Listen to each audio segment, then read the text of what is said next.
unfortunately, at least as of right now, he appears to have taken the lead in that race. And so it's still pretty close, but in an amalgamation of 13 polls, he's up by 3.5%.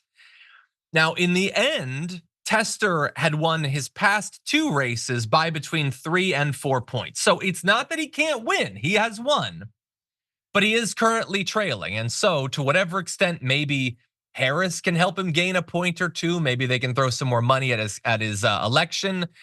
We're not gonna be shocked to find out that she's a bad guy and shouldn't be, the senator of Montana, but dear God, the way he's campaigning, the way he's trying to appeal to people, really gross. Okay, that is unfortunately all the time we have for the show today. Thank you everyone for joining us on our big celebratory post 1 million subscriber show. Tomorrow is Big News Wednesday. We're gonna have Sharon Reed. Should be a lot of fun. So I hope to see you all there. Until then, stay safe out there, stay sane out there. See you soon.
welcome. It's indisputable. Welcome. I'm back. Glad to be back. But you're in very good hands. Sharon Reed joining me today. Always fascinating to have her analysis. All right, top story of the day. Hell of a thing. This is an update. We have a cop who decided to attack a man who was already in compliance while on the ground. We now have an update by our video. Show the steal. Our video shows an Ohio officer running up and kicking a black male as he was kneeling on the ground with his hands up and complying with officers. No debate about that. His police chief is now defending what cannot be defended. Our video, corroborated by newly released body cam footage, shows an Ohio cop running up to a black male as he knelt on the ground with his hands in the air and kicking him while he was, in fact, complying. Jameer McElroy ended up hospitalized with a concussion, according to his attorney. He was arrested on charges of obstructing official business and resisting arrest. But the video shows he was neither resisting arrest nor obstructing anything that could be considered official business. But Canton Police Chief John Gabbard decided to defend this cop, whose name is Brandon Mamirov, by saying, quote, our officers frequently face stressful, dangerous situations and confrontations with armed suspects. Their dedication to the community has resulted in exceptional reductions in violence, especially gun violence, over the past 2 years, Gabbard said in a statement to the media. Now, since the chief wants to hop his happy ass on television and provide a quote to become the de facto defense attorney, let's go ahead and deal with it, Chief. So basically, you say nothing to the rights of the citizens, which basically you are supposed to uphold. You said nothing of the activity of the officer. You said nothing of the actual criminal issue at hand. All you did was defend the actions of the cop under your leadership, and then provided a pivot to statistical data as if the community should ignore the constitutional violations visited upon citizens who do not supposed to be arrested and do not supposed to have their rights violated. They should ignore that because you've done, well, what you're paid to do, which is fight crime. It makes no sense. The fact that you provided this defense without any real investigative prowess shows exactly where your mind is at. You are willing to play renegade cop and protect renegade cop for the sake of your statistical data quote. There's more. But the attorney of Mr. McElroy, Bob DiCello, said the chief's statement was, quote, laughable, considering the attorney is representing 6 separate cases of police abuse committed by Canton Police alone over the past 2 years, including 3 that resulted in fatalities and 3 resulting in serious injuries, including the most recent incident with Mr. McElroy. Quote, there's a group of people in Canton that are law enforcement officers who are treating ordinary citizens like enemy combatants, the attorney said. Quote, if this was in another context, you would say that's a crime spree. The incident took place last Saturday night after someone called 911 about 8:30 p.m. to complain about a group of 10 to 15 people arguing outside within an apartment complex. The dispatcher posed a question to the caller if they had seen any weapons or if any of the individuals were getting violent. But the caller said no to both questions, which eliminates the chief's defense of the cop. That's according to Fox 8 News. Canton police said that when they pulled up to the scene, multiple people started running away, including one suspect who, quote, carried a gun that was plainly visible to the pursuing officer, end quote, according to the Canton report. Quote, the pursuit was discontinued without an apprehension. And Canton stated without offering further explanation, a witness recorded the video, which lasted only 24 seconds, but showed multiple cops stepping out of their patrol cars with guns drawn, ordering 3 black men on their knees. Quote, get on the ground, on your knees, right now, the officers demanded. The men immediately complied with their orders. Then seconds later, here comes the criminal cop, in my opinion, running up from behind the other cops, and he decides to kick Mr. McElroy in the head. So what do we have so far? We have a 911 call. There's an argument. So the person who calls 911 provides information that says no weapons are involved. Nobody has become violent.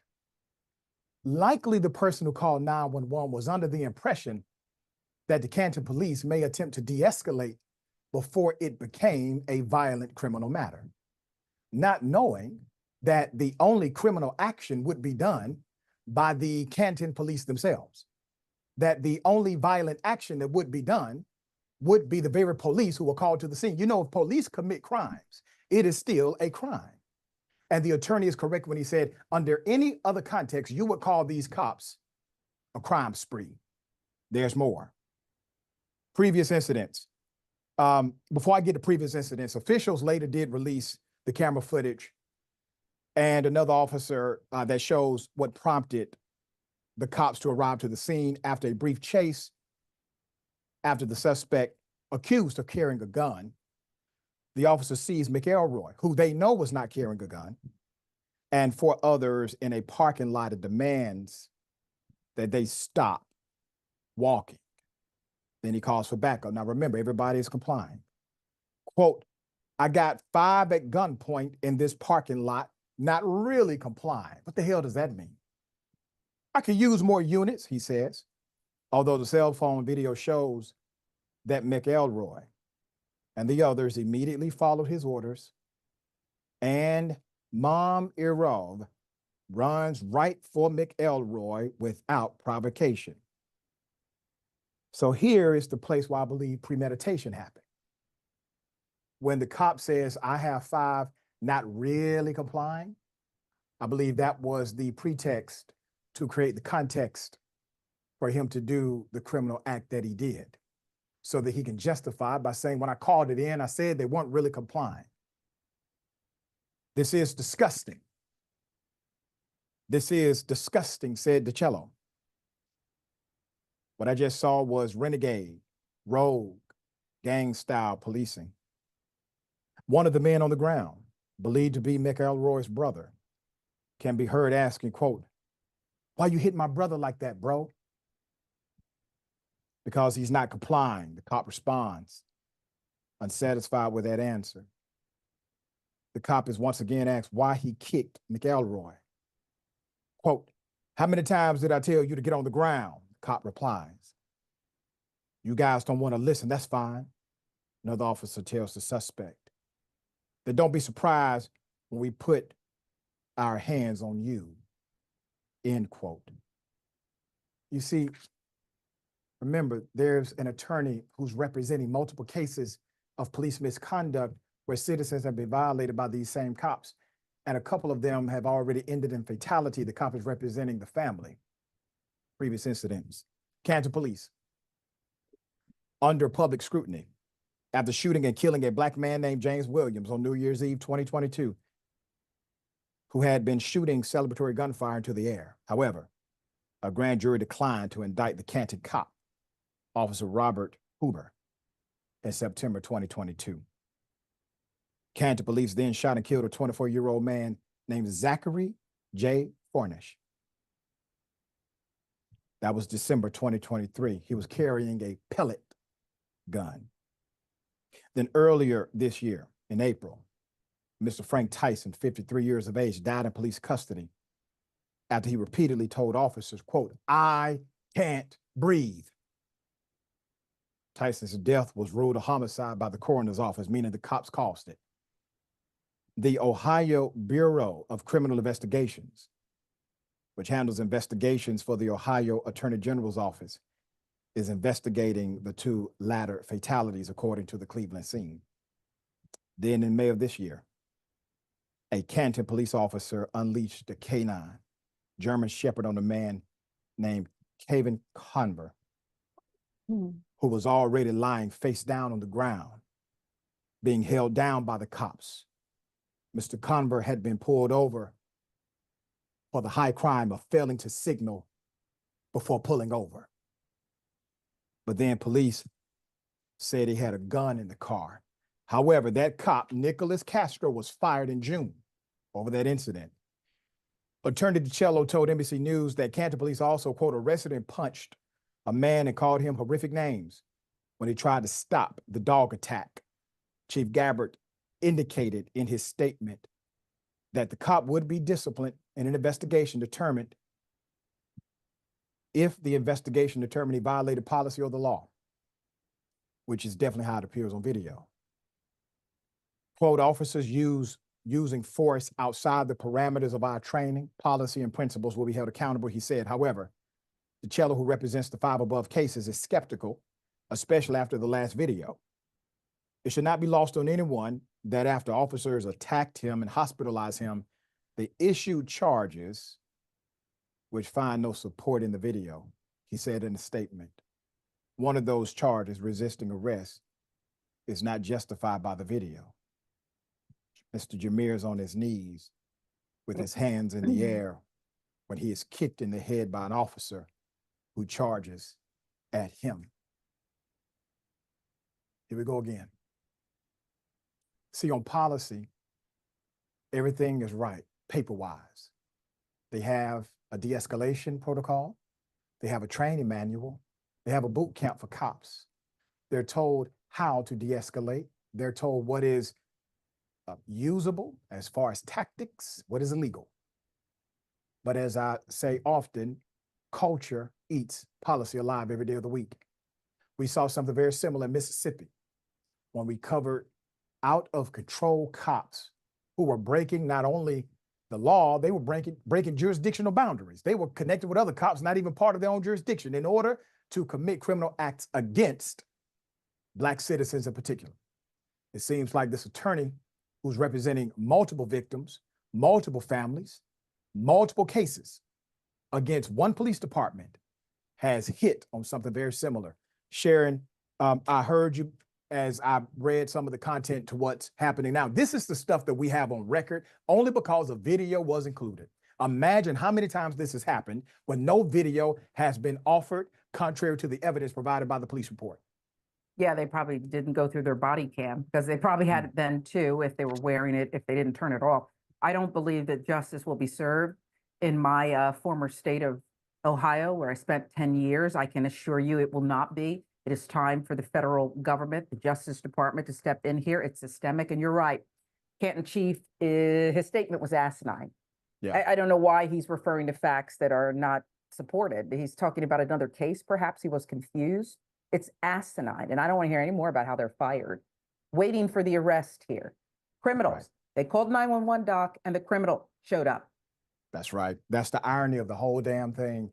We're paying for services that become catalysts to our own oppression because everybody pays taxes. That 911 caller paid taxes, and also the individuals who were assaulted. All right, well, we'll bring you updates as they come. Two students awarded after wearing blackface at a high school, at a school event. I kid you not. Put it up full mass. Hell of a thing. Two students at a high school in Utah have been awarded for school spirit after showing up to a football game in full blackface. The following photo was taken at a Pine View High School in southern Utah. Images posted on a school-affiliated social media page.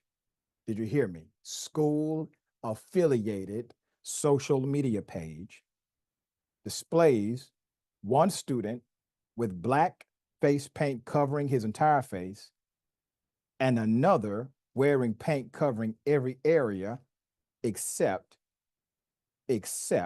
of his face except his mouth and chin area. According to KU TV Local, the incident happened at a blackout football game at Pine View High School on Friday, August 23rd.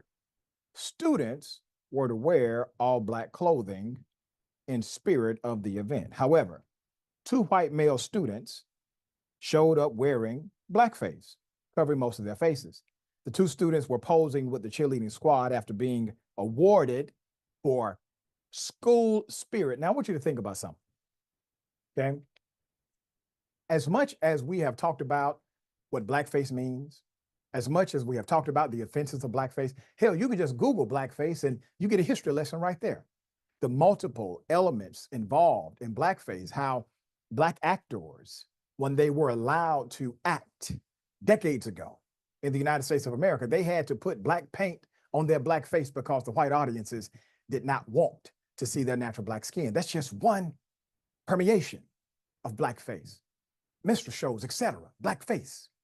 So this blackface dynamic cannot, at this point, no one can say, I don't know what it means. You cannot tell me you don't know what it means. Not at this point. So these individuals decide to show up in blackface. Not only do they show up in blackface, they get awarded for showing up in blackface. Social media users and parents local to the school were appalled. They all knew what blackface meant. Edward Wright, the father of a black student at the school, reposted the photo showing the students' appearances, writing, quote, "This ish is ridiculous." Wright said some of his other children have been called racial slurs at schools in the district. You don't say. I mean, that's the most unshocking thing about this whole story. But they've been called racial slurs in the district that Pine View is a part of. He highlighted how important education on race is in school, but underscored that it does start at home.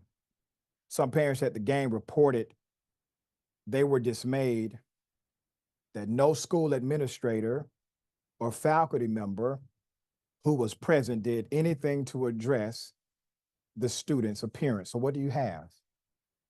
You have students, you have parents, they know what blackface is. They understood what these white males were doing. They were appalled that nobody in the administration stood up, said something, said this is not appropriate. Not only did they not say anything, they gave them an award. There's more. The school issued a statement, as they always do, but it's not clear if the students received any disciplinary action. An excerpt from the statement reads, and I quote, "We work hard to create a space where all students can feel safe. We are disheartened that this took place, and we'll apologize to our students and community for any offense that was felt because of this incident. This should not have happened," end quote. Wait, put the school back up. Wait. So instead of apologizing to the black culture whom you offended, you did the traditional pivot and apologize to everybody. We apologize to all students. Instead of talking about how this won't be tolerated and there will be discipline, you decided to say this should not have happened. Instead of highlighting the reality that your administrators, your faculty members did nothing but awarded the individuals who engaged in this kind of racial bigotry, you provide no context as to your actions to stand up against this level of insanity. I call you out on this and I will follow up. Sharon, you see what's happening here? They got caught. They celebrated it. They liked it. They gave them an award. Here's the problem. It got posted on a school affiliated Facebook page, and now the world gets to judge what they did. And all of a sudden, they don't know who the hell did what. Yeah.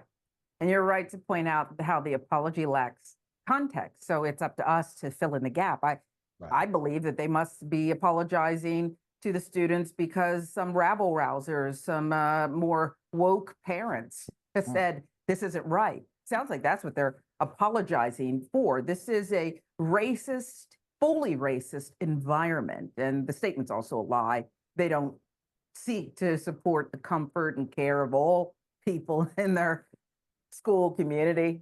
They seek to, I guess, make racist white kids feel comfortable.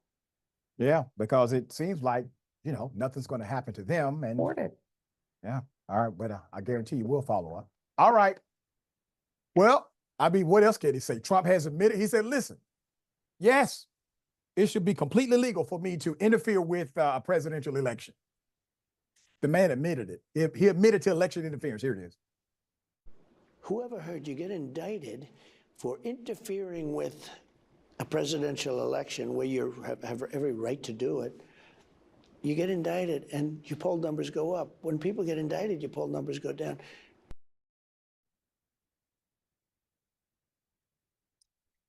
Yeah. Trump said, hey, listen, whoever heard of this? All right. I interfered with an election, which I had every right to do. Poll numbers went up. Okay. What is Trump really saying? He's saying, hey, is it a crime when it's popular? Is it really a criminal act if people like it when I do it? But his poll numbers are not up now. All right, we got a response from Harris Wall's campaign. They got to be saying this guy is the gift that keeps on giving. On Glenwood Road, we would call this self-check. Trump has just said in an interview with Fox News that he had, quote, every right to interfere with a presidential election. Every right. Vice President Kamala Harris has just issued a statement in response to the interview. We have the statement fully there. Part of the statement says, and this is released by the Harris Wall spokesperson, Ms.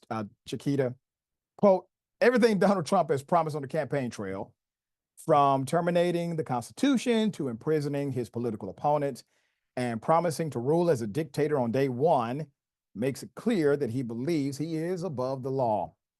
Now, Trump is claiming he had every right to interfere in the 2020 election.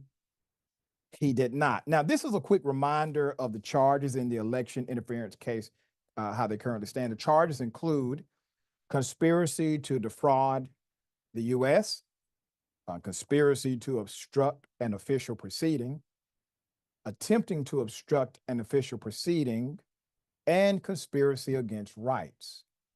Trump has pleaded not guilty to all charges and alleges the case is politically motivated. Now, let me say this.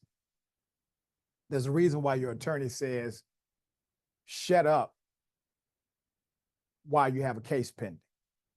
There's a reason why the Constitution gives you the right to shut up when you have a case pending. It's because the prosecution is able to utilize what's called extrajudicial comments that you've made if it relates to the crime that you're accused of. You see, Donald Trump has now provided what's called an extrajudicial comment that can be introduced in his own prosecution. You see, it's not hearsay because we heard you say it and we have the recording of it. Nobody's telling us you said it. We actually have the facsimile that you did. There's more. The first fake elector pleaded guilty. In August of 2024, a Republican activist who signed a document falsely claiming that former President Trump won the 2020 election in Arizona pleaded guilty, making this the first conviction in the state's case against so-called fake electors. Lorraine Pellegrino, former president of the group Ahwatukee Republican Women, pleaded guilty to a misdemeanor charge of filing a false document, according to court filings. Others have pleaded guilty in the state of Georgia. Many more will do so, and others have obviously made deals to turn state witness against Donald Trump once that trial goes into full throttle. Sharon, the man literally confessed it on Fox News that he had the right to interfere. This may be the new defense strategy, by the way, because you can't win on the statutory dynamics. So maybe you try to nullify the jury. I don't know. Yeah, or I remember that case, Affluenza, the young Right. boy who had been It worked for catered one to so person. much Right. that his parent, they said, listen, yes, he committed these crimes, but he has affluenza. He was always given whatever he wanted, and therefore we have to forgive him. Until 10 minutes ago, he was allowed to interfere with the 2020 election where they did not want to prosecute him. So perhaps his only crime is being old and white and privileged. Perhaps. He is, though, ultimately a very dumb guy, which often privileged white old men are. And so it's hard to pivot now. The Harris campaign has brilliant people working for them. I think they only need a first-year intern to put out the statements at this point, Doc. It's brilliant, but it's not taking much to deal with this buffoonery. Yeah, you're absolutely correct. He's not the sharpest crayon in the crayon box, never has been. And naturally, his inheritance and the rest of his, perceived privilege gets him the rest of the goal here. So we'll see if this becomes a problem for the RNC. Oh, damn it, I forgot he owns the RNC now. They're not going to say a damn thing either. All right, we got more on the other side. It's indisputable. Stick and stay.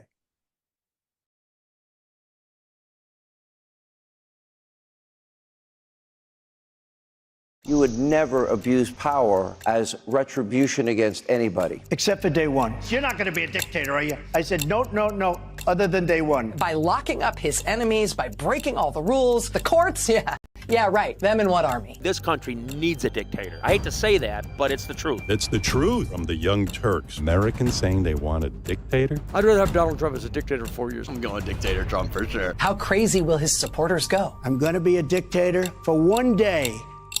This is the first presidential election since the Supreme Court overturned Roe v. Wade. There's so many young women who have been, including a young woman who just was murdered, and he went to the funeral. We have 1,000 trillionaires in America. If we finally beat Medicare. Every poll is going the same direction against Biden. Democracy's on the line. On behalf of the Democratic Party, I throw it in. Biden's done. If you go with this guy, guaranteed loss. Joe Biden is a disaster, and nobody's even listening to anything he's saying. Why is our only two choices, two people who are deeply disliked in this country, nearly hated? And if you're in Washington, I just broke your heart because I said Biden might be hated. He's at 38%. Learn math. There is a time and a place for long years of experience in public life. There's also a time and a place for new voices, fresh voices. Yes, younger voices. And that time and place is now. For the next 6 months, I'll be focused on doing my job as president. We asked you guys to sign a petition that we started about 10 months ago. Everybody said it was impossible, but we just declared victory. We did it. The TYT petition was circulated as an example of growing sentiment on this issue. So there's a direct link between your action and that outcome. It took a long time to get there, but the bottom line, brothers and sisters, is he got there. I got pulled in. They told me, hey, listen, Cenk, we're insiders. We are the establishment. People in Washington tell me that they're concerned about your tone. We think that there's a better role for you, and it's not in 6 o'clock. The problem with the mainstream media is they're desperate to get access. They don't challenge the government. They don't challenge power. We're supposed to challenge the government. That's the role of the media. Components that corrupt our politicians, I think, also corrupt mainstream media. It's really difficult for cable outlets to talk about things like income inequality, wealth inequality, when the advertisers that are funding their shows are the same corporations that want to ensure that the same system continues. People watch digital media or new media, they get a completely different message. They focus on the issues that matter or resonate more with the constituency. We need to know one thing. Is the corporate media incompetent? Corporate media, I can't hear you. Establishment press, where are you? I can't hear you. But the media's position I am clear on. Everything is pro-war, so everything is just framed that way. In this case, I mean, war is inevitable, right? I mean, the defense contractors should get a couple more $1 trillion. You ready for the stunning results? Only 6% of people say they have a great deal of confidence in the press. Wakey, wakey, okay? Progressives don't like the media either. You know why? It's the corporate media. Corporate media sounds like a conspiracy. Wait. Who owns you? Multi-billion-dollar corporations, public corporations. Yeah, we're corporate media because corporations own us. Yeah, that's how it works. Every time you ring the bell below, there's a bell sound that goes off in Donald Trump's mind. Ring the bell. TYT is thankful for all of the support we've received from our audience. I know that we're all living through a dark time. The economy is a mess, the two-party system is failing us, and the threat of climate change is growing. Jake started this company in his apartment, and look where we are today. I've experienced what we can accomplish when we work together. So let's keep moving towards positive change. Join our movement at tyt.com/team.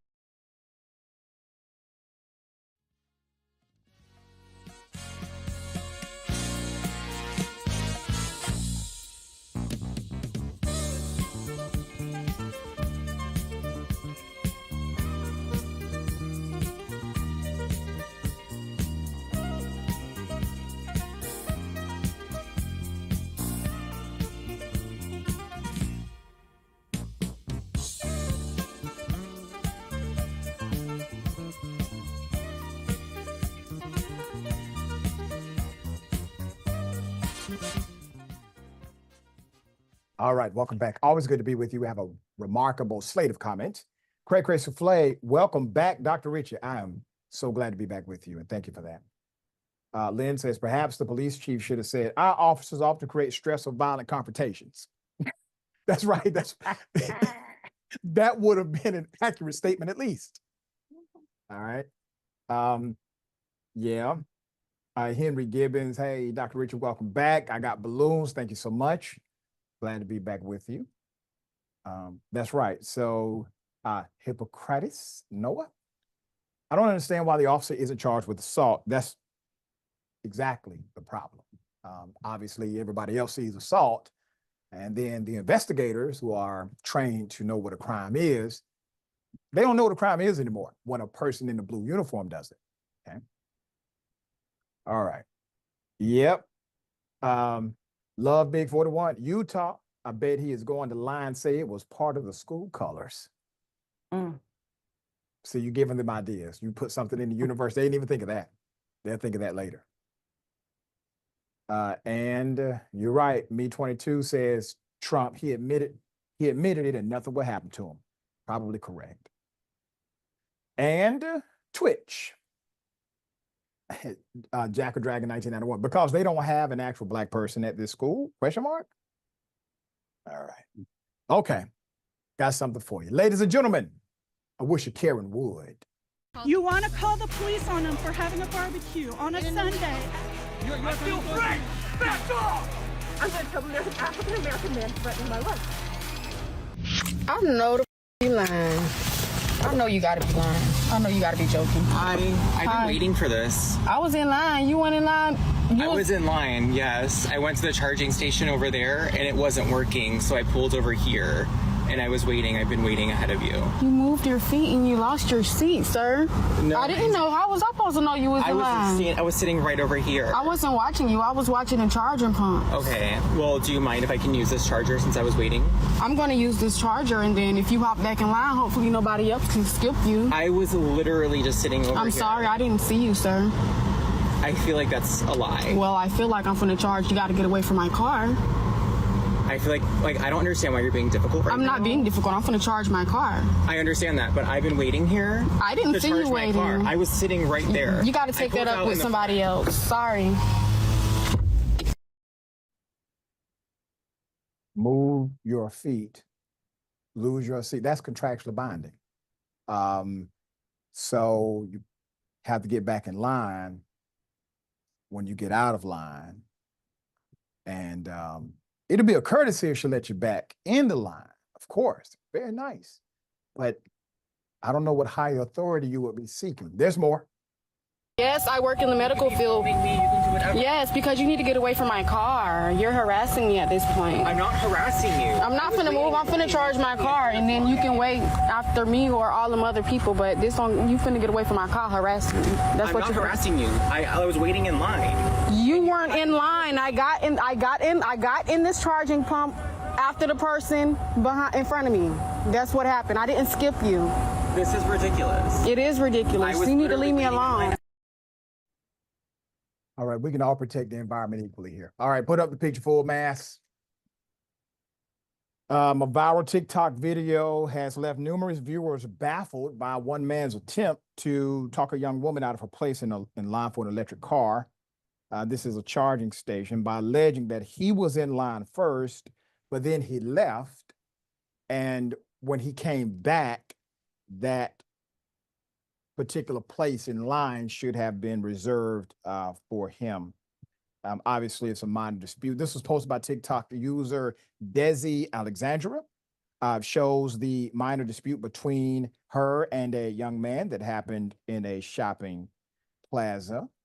It says the man approaches Alexandria's vehicle to try to explain that he was waiting in line for a charging station in the plaza, but left his place to check another charger that he discovered did not work. By that time, Alexandria had driven up to wait in line for the first station. And that's really it. You know, I mean, if you would have caught good and the other port was available, you win. But if not, I don't think you get to go back and just force your way back into the line. There's a law of linicity here that I've just made up. Law of linicity. Sounds good. Sharon, thoughts here? You know, he want to file a legal brief, a verbal brief. He did. I don't, He was going in. Listen, we learned that in nursery school, okay? And now you Yes. want us to respect invisible Karen? You left, okay? Poof, you were gone. I like how she rolled the window up. He triggered me by calling her difficult. She's very calm, and she said, you were invisible. I didn't see you here, and so good day to you. I like that, okay? Yeah. But he She needed was to cool. go away. We got to stop now. Yeah, I mean, at a point you realize when you leave the line, there are not a lot of circumstances where you just get to Come come on, back. Doc, everybody knows that. Right, I feel like everybody. I mean, I appreciate you, the professor in you, but I just feel like everybody Just trying. knows. Everybody Yeah. knows. Well, you gotta All explain right. again. Yeah, we'll bring you updates if there's an update. Okay. Hell of a thing. TLC singer T-Boz says that she was racially profiled at a restaurant. Here's part of it. Hey everybody, okay, so I just came from the airport, so you know, flying all day, I'm tired. We come to Northbrook, Illinois to Ruth Chris, okay? Now, I got on a hat because, like I said, I'm tired and been traveling all day, so my hair is not combed, I'm not gonna take off my hat. So we come, the hostess don't say anything, all these huddle up waitresses don't say anything, we get set down, we get bread, water, order our food, and then all of a sudden, 20 minutes in, the manager comes and says that I have to take off my hat. And I'm like, I'm not gonna do that. So she's like, you gotta sit at the bar. I don't drink, I don't mind sitting at the bar, but we're comfortable. I'm already tired, I don't wanna play musical chairs. But then I look behind me, there's two black guys with hats and tank tops. And she said they were told, but they already ate their whole meal. And they're paying for their food, sitting in the same place, but you want me to get up? No. So I just said F them and got up, because the lady started getting an attitude with, who did she get an attitude with? He. Okay, because asking a logical question, which I said, ma'am, he's not getting hostile. I know you got into it with the other table, but don't come over here getting smart with us, Miss Ruth Chris, or hostess at Ruth Chris. Don't be getting mad at us, because you mad at the black guys that you said we're supposed to take off. I said, well, it seems like you need to do a readjustment with all your hostesses and waitresses in the whole restaurant, because every last single one of them, don't they know the rules? Because I don't know what sign you're talking about, because can't nobody damn see it. And every goddamn waitress, hostess, everybody's seen me with this hat. So now you want to come in with an attitude on some bull. And then didn't come back to tell us that, you know, the bar area was full where you're supposed to sit. So where you want me to eat, on the floor? All right, and there was an update provided to this by T-Boz. Here it is. My thing is, I don't have a problem with rules, following it, whatever, but it's how you do things too. But if somebody would have said that, we would have went and did it in the first place. But then, why did she, even though they was told to take off the hat, they didn't. They served them, took their money, and gave them a check. They didn't kick their ass out. But that's what they were supposed to do if they didn't abide by the rules. So, come to find out, Shaggy's crew, my crew, everybody's crew look like they sit in a master section. Why is all the black people sitting in this section? And then he got a hat that said, and he's over there. So my whole thing is everybody said they felt some weird vibes at this Ruth Chris. So seems like all the employees need a little bit of talking to, even the ones running it, because they ain't running it right, honey. And if somebody's getting away with sitting away and you still serve them and take their money, if they didn't abide by the rules, you ain't kicking them out. Don't come over there talking to me. Yep, put it up full mass. So my law professor would say, number one, unequal application of the policy. Number two, when you're at a restaurant that the public can come to, you have something called a public accommodations dynamic, and you must accommodate everyone based on the equal application of whatever rule or policy you may have in order to be served. It could be a violation here. Now, T-Boz's comments about the steakhouse location in Northbrook garnered attention on social media. Quote, the way the manager at Northbrook treated T-Boz, I would have rated you all and a 0 if possible, wrote one person who gave the restaurant a 1 of 5 rating on Google reviews. So the steakhouse chain has a first-time visitor's guide that addresses wearing headgear. This is the side of the restaurant. Quote, if you're sporting a hat or a team support jersey, we welcome you to wear them in our bar and outdoor areas. However, we do request that guests remove their hats upon entering other dining areas, reads a note on the website. As of press time, Ruth's Chris Steakhouse has not responded to T-Boz.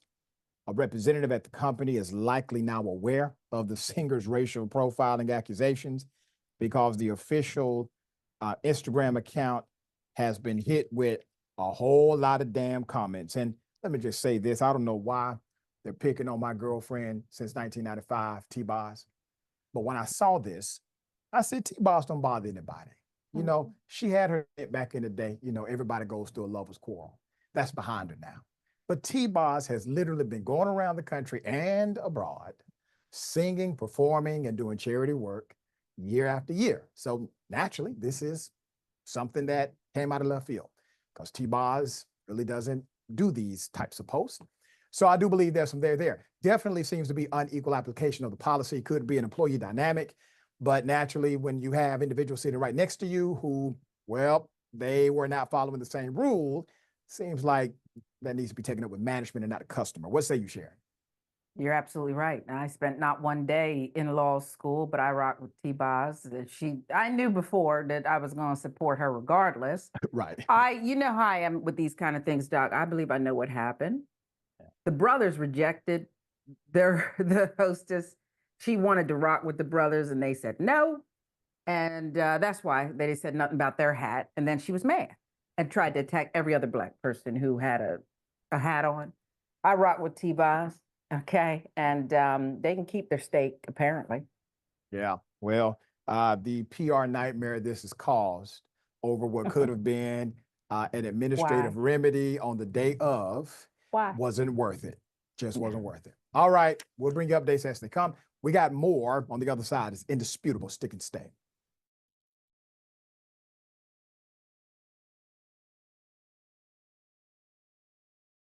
Every day, the Young Turks delivers 2 hours of solid, fact-based, timely news and progressive commentary on all the day's most important stories. We keep our viewers informed while also providing perspective and insight on the news we cover so you understand not only what's happening, but also what's happening behind the scenes, the stories behind the stories. We play musical chairs and put these children in one awful detention facility to the next. That's what's happening at the border. The things that got him banned, he's still spreading. So presumably, I think it's reasonable to say that if you allow him back on the website, he's going to do it again. Any legal voter that we deem not willing to vote for my side shouldn't vote because it'll replace me that's supposed to vote for my side. That's not how voting works. That's not how democracy works. And while many people following today's political news can get discouraged about the direction of the nation and the world, that's not us. At TYT, we're genuinely optimistic about the future, and with good reason. Today, wide majorities of Americans agree with our progressive stances on issues ranging from healthcare and education to climate, immigration, and wages. The rising generation of young people are also overwhelmingly progressive in their political beliefs and policy objectives, and they're increasingly flexing their muscle as voters and activists to demand change from our elected officials.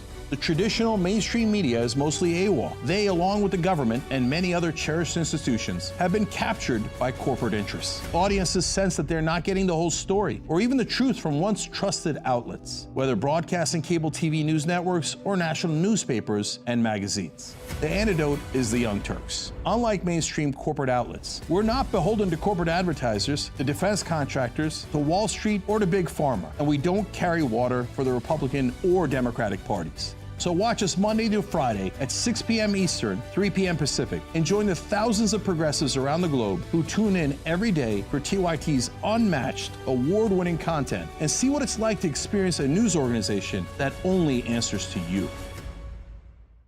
I don't care if you're Christian. In fact, I will fight for you to have your religious liberty and practice your Christianity. I believe in that. I don't believe in Christianity, which means that you do not get to dictate the way I live my life based on your religion. I don't care what the Bible says. You have every right in the world. All those women who identify with your religion have every right in the world to not get an abortion, to not take birth control, but they do not have the right to dictate my life and what I decide to do with my body. I don't care about your goddamn religion. I'm so tired of having nonstop conversations about what the Bible says. You live your life in the way that you interpret the Bible. Again, I don't care, but you don't get to take the Bible and tell me, well, the Bible says this in this chapter in this verse. I don't care. I don't care. I don't believe in it. And I have the right, based on our Constitution, to not believe in it. TYT is thankful for all the support we've received from our audience. I know that we're all living through a dark time. The economy is a mess. The two-party system is failing us, and the threat of climate change is growing. I started this company in my apartment, and look where we are today. I've experienced what we can accomplish when we work together. So let's keep working towards positive change. Join our community at tyt.com/team. TYT has been around for over 2 decades, and we don't plan on stopping anytime soon. We want to continue providing our audience with fact-based reporting, insightful commentary, and thought-provoking analysis. But times have changed. We're fighting an uphill battle against overbearing social media companies and their anti-news algorithms. We need viewers like you to become members to ensure our future. Join us at tyt.com/team. What's that you're looking at? Scan around and find out.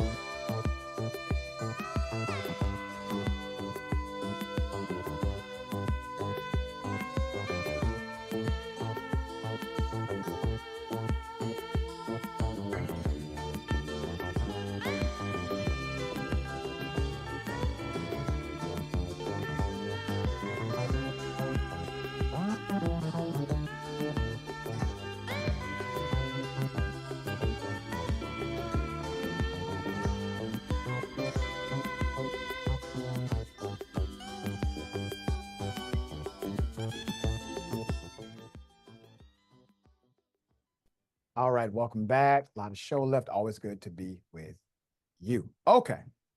Cray Cray Souffle, thank you again. And Pharmacy Dragon. Luckily, I've never had this issue when charging my EV, electric vehicle. Generally, most people park in spots near the chargers. And if you leave, you lose your spot. This is one of the big problems with public charging, is trying to figure out who is next when there is a line, up for a public charger. Nostra Science. Oh, high school, where I learned that not all of the classroom kids there were rooting for Atticus Finch to win his legal case. I did not have that experience, but damn. All right, and Henry Gibbons. Hey, Dr. Richard, welcome back, thank you. Trump, I have every right to commit election interference. TLC singer says, all right, racial profile, okay. Spirit X, Black B word of the Bayou. Ruth racist, that's all. Okay. Lady F&T, give the 5 indisputable memberships. Thank you so much. Greatly appreciate you for being part of the truth train. All right. Stella Wingman, MAGA, that would have been fine. MAGA hat, that would have been fine. That's right. Yeah. Saying that if T-Boz had a MAGA hat on, that may have just been perfectly okay. And yeah, so RZVA, Rizva maybe, 317, move your feet, lose your seat. That's contractually binding. That's damn right. It's basically law. All right. I don't see it any other way. And Nightmare 316, Harris needs to use this when they debate, talking about interference once again. All right. So, hell of a thing. A black teen is jumped by 4 teens after being called the N-word, and there's some twist here. Put up the picture full mask. This is a hell of a story, very sad, and it's going to make your blood boil. A California mother is urging a school district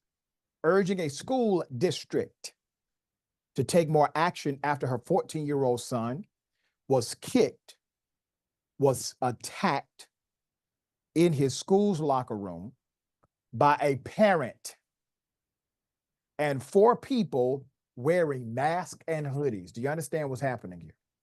This is in a school locker room. Dublin police are investigating an incident in which 4 individuals believed to be between the ages of 16 to 19 allegedly followed freshman football player Dasani Goodspeed inside a locker room at Dublin High and decided to beat him. Authorities say the attack happened right after the parent of another Dublin High student confronted the young Dasani. Dasani and his mother spoke out about the moments leading up to the assault when the parent, accompanied by her daughter, first confronted him and called him, the child, the N-word. Quote, so while I'm outside, the mother says, which one of you, she calls the freshman football player, said to CBS News, N-words. Say what she said, Cherry Barfield interjected, he just doesn't want to say the word. That's how the mother approached him. It's on the surveillance film. Dasani walked away into the locker room, but the parent and 4 other individuals followed behind him. Quote, these guys come into the locker room and ask, are you Dasani? Are you Dasani? One of the dudes sucker punches me. I stand up. I start fighting back. And they all start jumping me, the 14-year-old said. Dasani suffered a broken nose, a black eye, and a concussion, and was taken to a local hospital. He has since been released, but his mother says he's still recovering from his wounds. The Dublin Unified School District released a statement detailing what measures school administrators have started implementing in the days since the assault. Following this incident, we have increased adult presence in the locker room. Well, that was the problem. There was adult presence already there, leading the charge against the kid, but I digress. We have increased adult presence in the locker room area at Dublin High and adjusted access to this area of campus. We have asked Dublin PD to increase its presence on the campus. Site and district leadership will review physical security, safety procedures, staffing, reporting, and other security-related concerns. Counseling support is available on all campuses for those left feeling insecure or uneasy.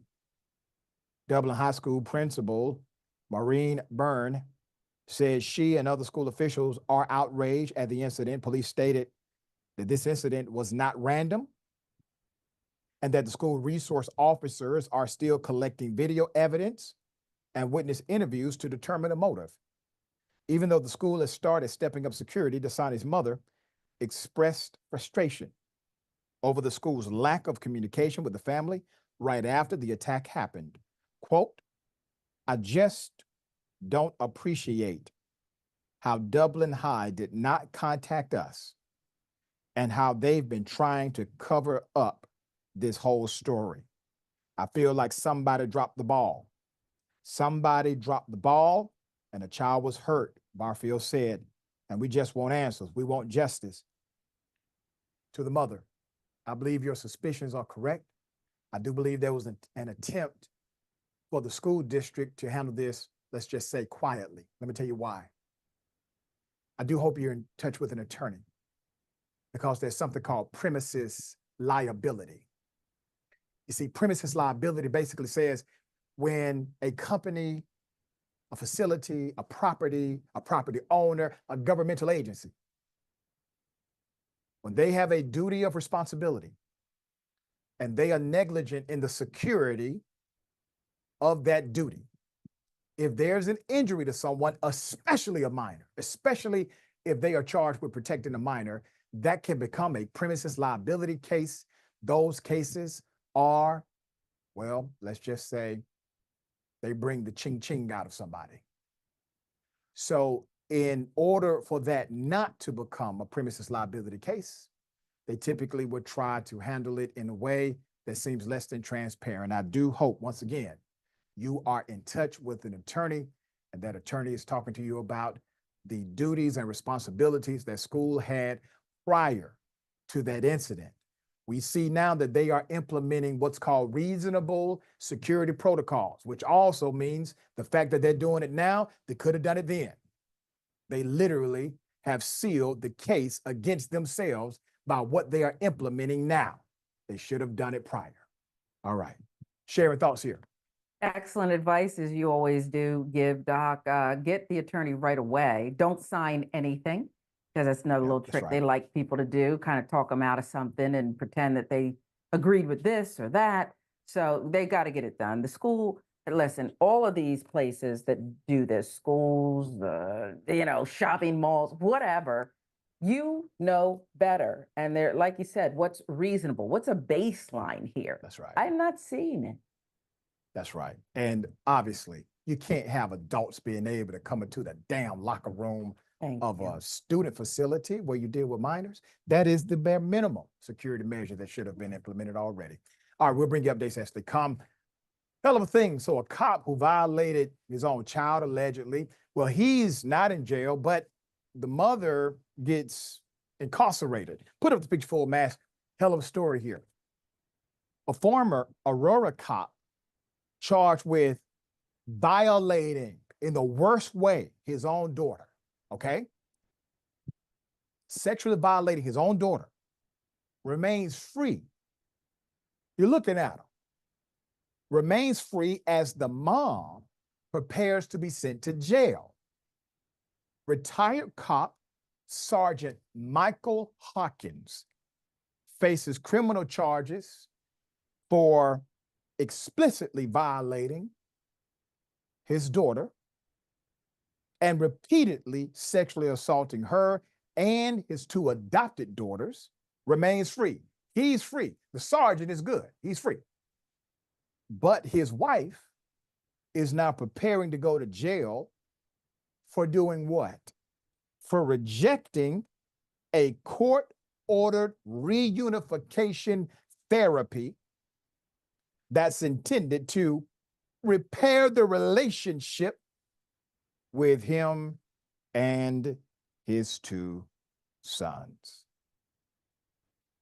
Rachel Pickrell Hawkins said the reunification therapy by Christine Bassett, a licensed marriage and family therapist, has been harmful, abusive, and counterproductive. For now, the mother has custody of the couple's minor children, and they are living in a domestic violence shelter.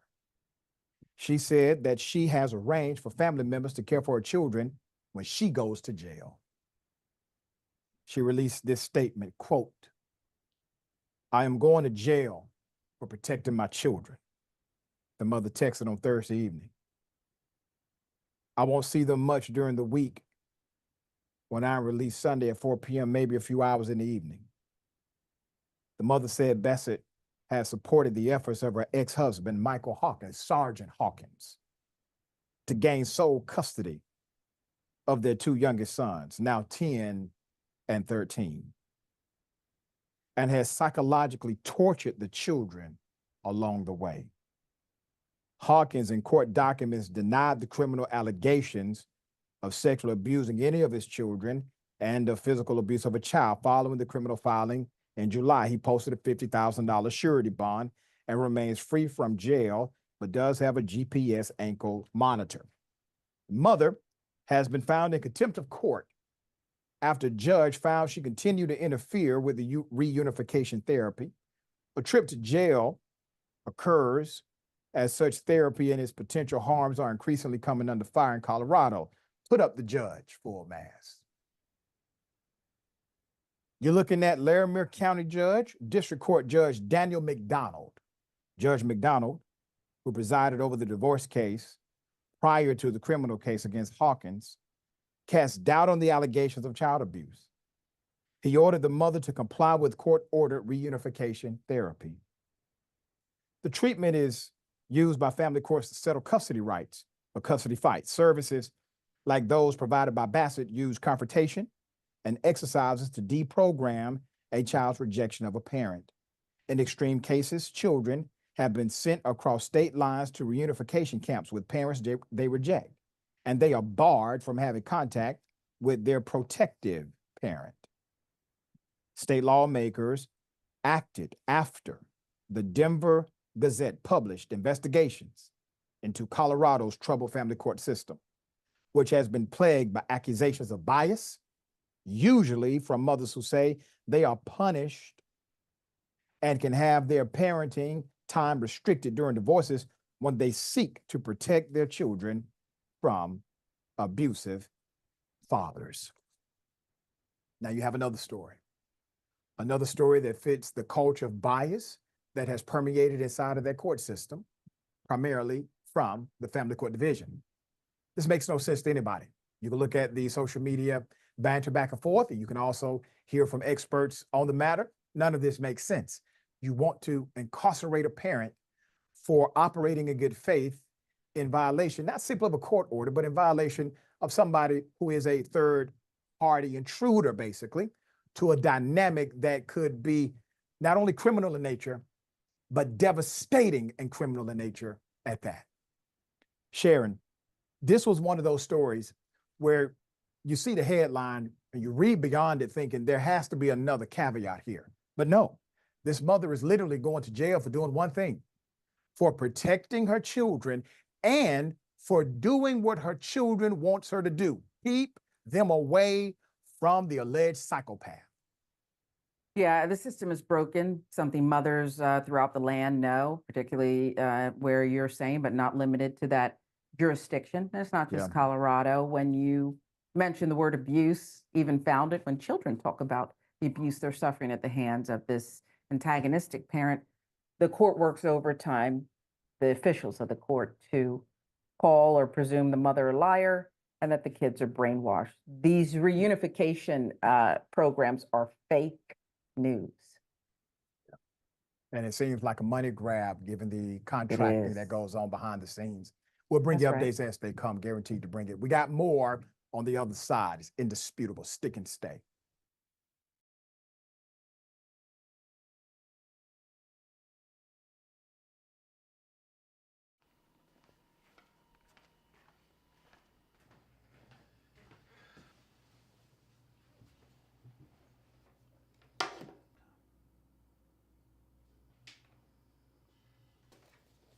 Welcome to the Damage Report. I'm John Aurora. This is gonna be a big one. Meanwhile, in the Arctic, you know where this is going. You watch the Damage Report, the Arctic's on fire. Obviously, why would we be talking about the Arctic except to tell you that it's melting once again? The Republicans aren't that interested in it. I wonder why. Lift out of poverty up to 3.7 million people, including an estimated 1.3 million children. Hashtag save the children? Not if it costs money. I mean, come on. At TYT, our mission is to boldly pursue truth, challenge the establishment, and drive positive change. At a time when corporate capture of our media, our government, and our politics is nearly absolute, everyday working people need a champion to fight for them and to push back against the powerful interests that threaten our democracy itself. At TYT, we're proudly progressive and call out corruption and duplicity wherever we see it, from Republicans, Democrats, or anyone else. And unlike mainstream news media outlets, we're not beholden to corporate advertisers, to defense contractors, to Wall Street, or to Big Pharma. We only have to answer to our audience, and for nearly 2 decades, we've accomplished that by delivering honest, timely, and insightful perspectives on the day's news without fear or favor or concerned for whose toes we might step on or which powerful elites we might offend. And while we're super serious about the news, we also manage to do it in a way that is fun and lighthearted. We can do this together and serve our audience, and yes, have fun doing it.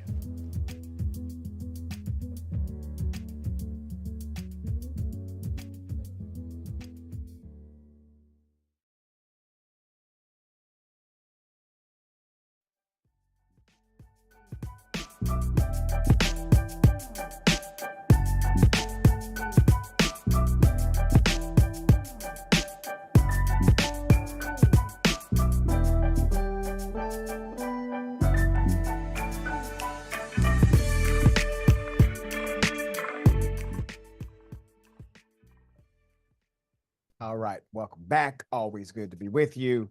Let me read some of these comments. Okay. Yep. Socialized whole, aka bottom dragon. Dress codes are total BS. And all of the IST classes, sexes, and races. I'm glad I survived those 13 years of Catholic school and all that damn nagging to tuck my shirt in.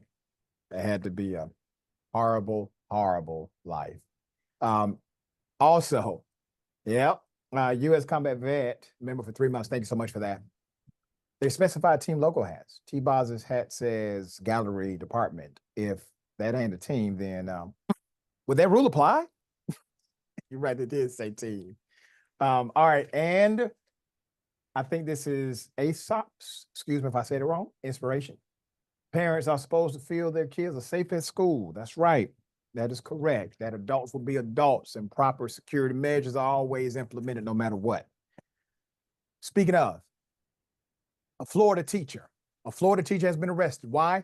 Because this teacher decided to basically put an autistic 3-year-old child in a chokehold. Put it up full mass. We got the mug shot. All right. Vilma Otero, a teacher at Forest Lake Elementary in Florida, has been charged with child abuse after an alarming photo was taken by a paraeducator. Thankfully, we have that evidence because of the paraeducator who was there. The photo is too disturbing to display. It shows the special needs teacher holding a 3-year-old child with autism in a headlock with her legs as she reads a book to the other children. The child reportedly began turning red. The teacher was arrested following the incident. A paraeducator who worked in the same classroom with the teacher reported the 59-year-old to the Department of Children and Family Services. Later told deputies she witnessed the incident during the class's story time. That paraeducator did exactly what was right to do. Florida does have what's called a duty to report abuse, and that's exactly what this paraeducator did. Very thankful for her leadership. According to the paraeducator's witness account recorded in a probable cause affidavit, she was preparing another class activity in a different part of the classroom when she heard the 3-year-old child scream and turn around to see the school teacher seated with the toddler's head on the floor between her ankles. Detectives interviewed the teacher, who told them that she had 35 years of experience in education and special needs and knew the best method to handle students undergoing behavioral crisis is to move them to a different classroom. She denied the allegations of wrongdoing. Otero did inform deputies that she knew physically restraining a special needs student in the manner described would be wrong. However, she continued to deny that she acted in the manner described once provided the photographic evidence of the event. In their conversation with the 3-year-old, deputies reported there were some issues communicated with him since he is so young and he has autism. However, he did tell authorities that he got into trouble at school and said, quote, "She hurt me," end quote. So the school teacher now faces a felony charge of child abuse without great bodily harm. In a statement to the county school district, said that Otero is on administrative leave while district officials conduct their own investigation. Here's what else district officials need to do. Keep a picture up. One of her defenses was that she's worked in this arena for so long. She knew how to handle special needs students. Please investigate a potential history of abuse with this educator. And please make sure she is charged and prosecuted to the fullest extent of the law. You don't get more innocent than a 3-year-old who has all of the hope and love in their heart for those who are in authority. To be violated in such a way by somebody like this is not only heartbreaking, it should shake you at your core, regardless of your political belief or anything else. All right, Sharon, thoughts here. I'm glad you put the picture up. Despite how she may be viewed, the outside of her, the shell, if this is true, she's a monster. Yeah. And it's worse than somebody wearing a mask or the boogeyman under the bed or in the closet, a 3-year-old and special needs. These are the people you're targeting. That's a monster, Doc. That's right. That's right. All right, we'll bring you updates as they come. Hell of a thing. Countless protesters erupt where? In Israel, after 6 hostages are killed in Gaza. Here it is. Tonight, tens of thousands of protesters packing into central Tel Aviv in Israel's biggest protest since the war began, to voice their anger after 6 more hostage bodies are found in Gaza, including Israeli-American Hirsch Goldberg Polin. Israeli forensics determining that Hamas shot all 6 of them at close range between Thursday and Friday morning. The protest tonight fueled by outrage at Prime Minister Netanyahu. 40-year-old Kamel Gat taken from Kibbutz Be'eri on October 7th among those 6 killed. Her cousin Gil Dickman saying Netanyahu should be held responsible for the hostage deaths. Our Prime Minister Netanyahu decided that he wants to sacrifice her and all the other hostages to keep on fighting this war. And now we see what happened. Netanyahu, you killed them. You killed them. It might not have been you who pulled the trigger, but you placed the gun over their head. I'm with you, dear brother. Put up the picture. Are you going to say they're anti-Semitic? Are you going to say they're adversarial to Jews? They are Jewish. They are Semitic. So what storyline do you have now? What pivot do you have now?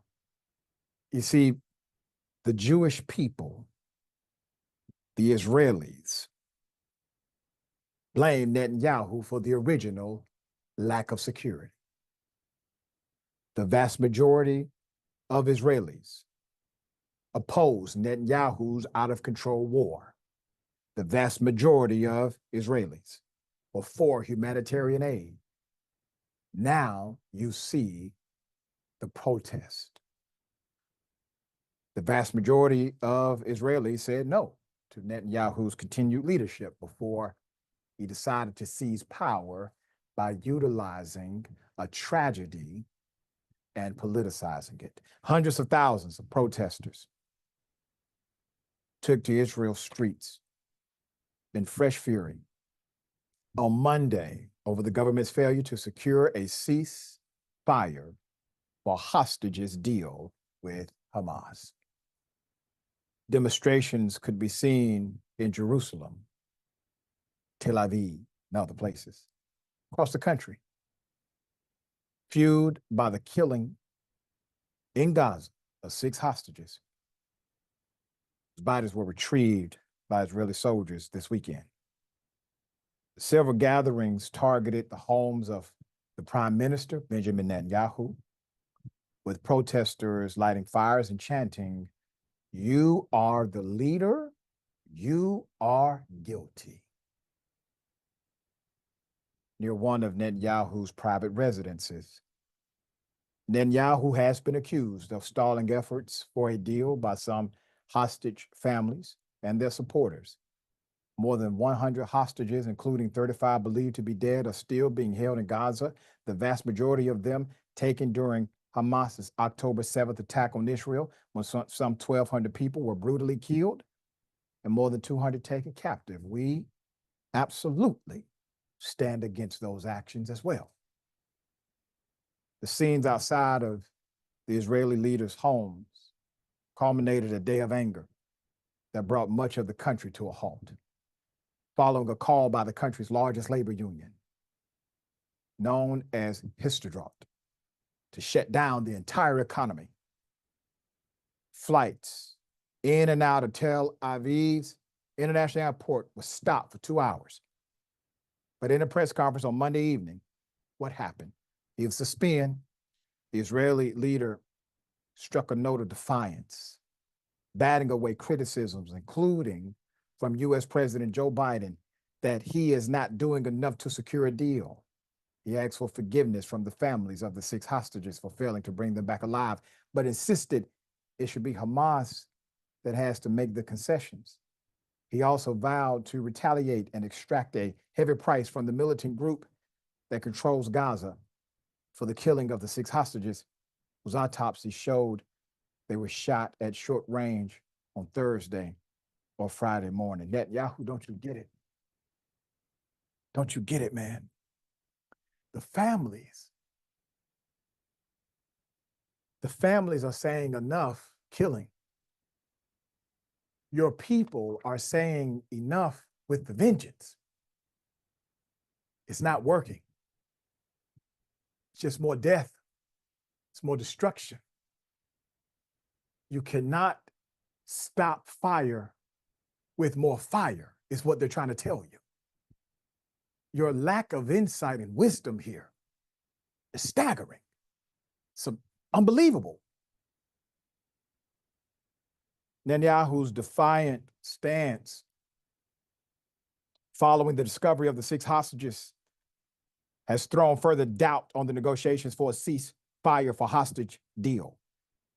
Even before the killing of the 6 hostages, the talks had become bogged down, with one key disagreement centering on the control of a border area known as the Philadelphia Corridor. During a cabinet meeting over the weekend, the Israeli defense minister had lambasted the Israeli government for what he said was prioritizing control of the corridor over a deal to free hostages, calling it a moral disgrace. Hamas, meanwhile, escalated its own threats on Monday with a public warning that more hostages held in Gaza will return inside coffins if Israel attempts to free them militarily. A statement released by the militant group said that its fighters guarding prisoners held in the Palestinian enclave had received new instructions on how to deal with hostages if Israeli forces get close, and released an illustration and released an illustrated poster apparently showing hostages threatened with a gun. Granted,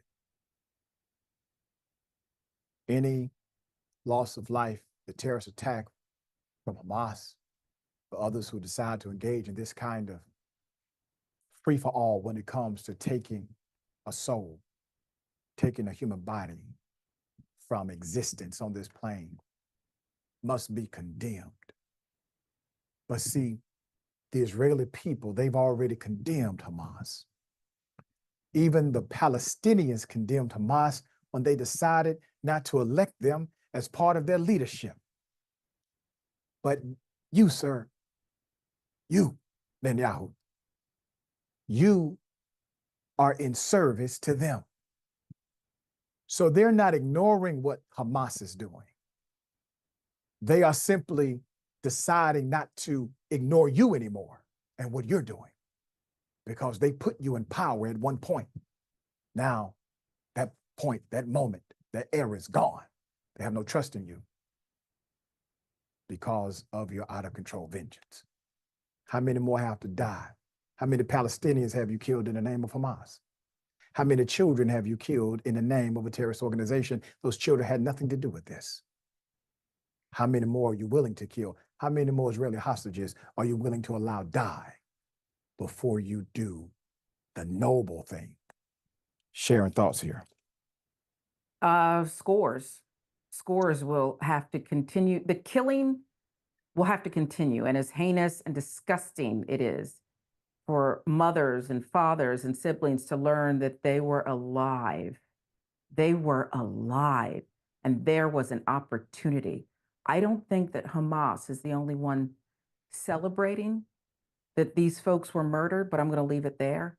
But I do know that the Israeli leader does not want peace. Delphi, or look, you talked about it, Rashad. What's on the border here with Egypt? Look where he started the war. He does not want peace. He wants control. It is disgusting. And now those in his own government are calling him out for the very thing you just said. It's as if they want control more so than a remedy. Now everybody sees it, including members of his own cabinet. And All Biden, right. who's now saying the quiet part out loud. He has nothing That's to right. lose. That's right. That's right. That's right. All right, we'll bring you updates, guaranteed to be some. Hell of a thing. A distraught father is shot by a cop after finding out his child died. Here's the footage.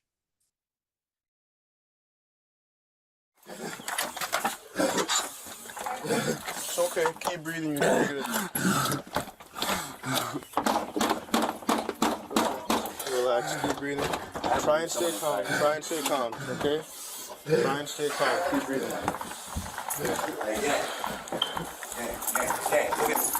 Can you guys get him a cup of water? Yeah. Get him some water. Yeah, get him some water. Open the door. Open the door for me, bro. Friday, don't you do nothing in there. Oh, no. Me. Don't Hey, do that. bro. Okay, Bro, come on. Stop. You're escalating the situation. What you mean? He got a gun in here. I'm trying to keep him from. No. Hey, no. Drop that gun. Oh, hey.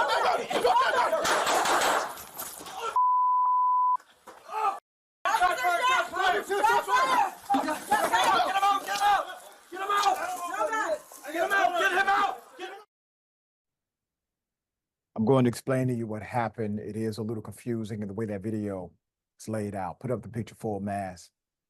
A concerned father, and I dare say, a father who was distraught, okay,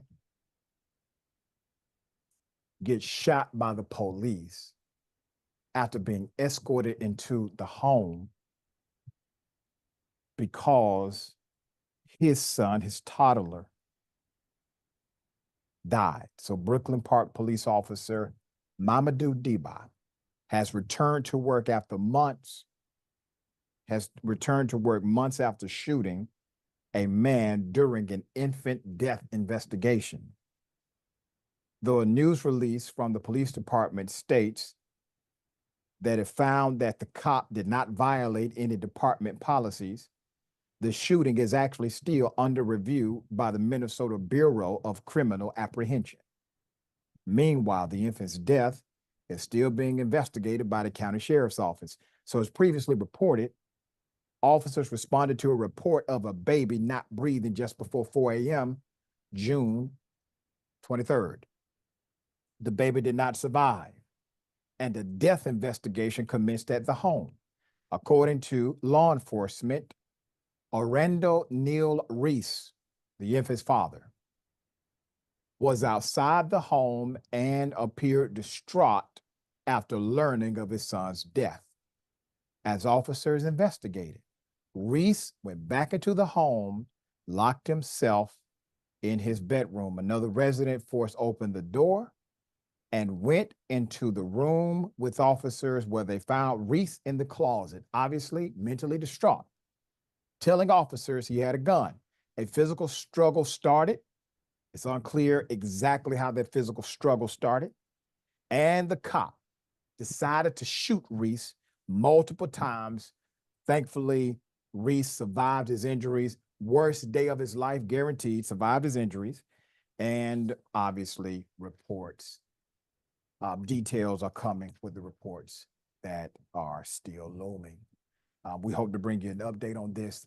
Sharon, this is one of those situations where, okay, father wasn't in the house. He learns of this happening. He's distraught. He's suicidal, it seems. It appears suicidal. That's a mental health condition. That's a mental health condition. It requires de-escalation. How many times have we seen cops de-escalate a suicide attempt or an attempt to unalive when it's a white male, white female, and they are very patient with those individuals, very understanding, and they literally say, nothing bad is going to happen, let's just talk. None of that took place here. No, and it's baby talk. You've shown instance after instance right here on Indisputable. You've shown it right here. At this point, this is just dumb. You and I don't believe, have had no police training whatsoever, and I believe we would be better at this on the spot, no training, than what we just saw, the chaos and the carnage that these officers too often show up and bring. Yep, that's right. All right, updates are coming. Light the mood a little bit. I got a question for you. What in the red state hell? You can take a gun, shoot somebody in the face. It's not hard. Sometimes it might even be fun if they're a godless commie. Now, what they're trying to do is sneak the COVID vaccine in your salads. I hate math. Somebody say amen.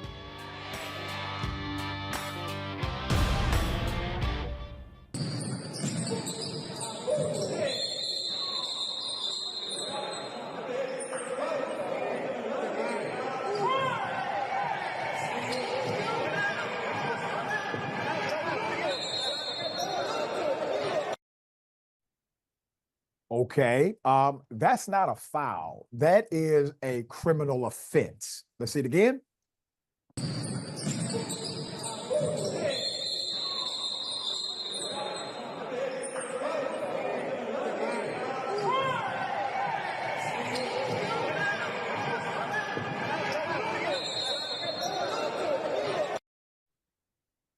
Okay, we're going to have to stop these thugs and hooligans from playing pickup basketball games at the rec center.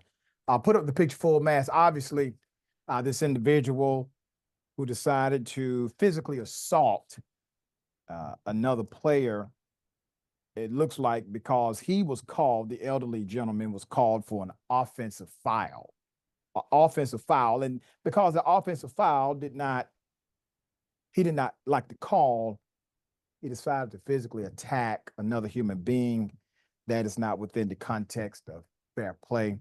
He should have been arrested on the spot. Anybody who has more information about this, please send it to me. Sharon, what did you see here? Well, I didn't have my glasses on. I was listening, but I was blown away by what I could see, Doc. Now, you're saying this was in Brooklyn, right? Yeah, it looks like it. Or was it outside where Cabrini Green used to stand in Chicago? I'm trying to figure out, because you had asked the question in the beginning, and these hooligans have got to be, we got to put them out to pasture. This is unacceptable. Thugs. They're thugs, Doc. That's right. We need Sean Hannity and Tucker Carlson to call a press conference. Maybe they don't know. Could you send it to them? I will. I'll send them a clip. I tagged them on Twitch. We want to get the word out. All right. All right, Sharon, always good to have you on the program. Tell people how they can follow you and continue checking out your great work. At Sharon Reed Live across all platforms in the Black Network. I hope you'll look at my installments on Rebel HQ, and appreciate you most of all, Doc. I don't know if you got any reports back from the team when you were out. We did our best. You did a remarkable job as always. So you weren't watching, but I appreciate Oh, I watch it every day. Okay, and you're okay with it. I'm more than okay with it. I'm thankful for it. Thankful that you continue to carry the torch. I love them. They are very good people. And you're a part of that team every day. Thank you, Sharon. I appreciate you. All right. Okay. Remember, take care of yourself. Take care of each other. Take care of the planet. Remember, the truth is always indisputable.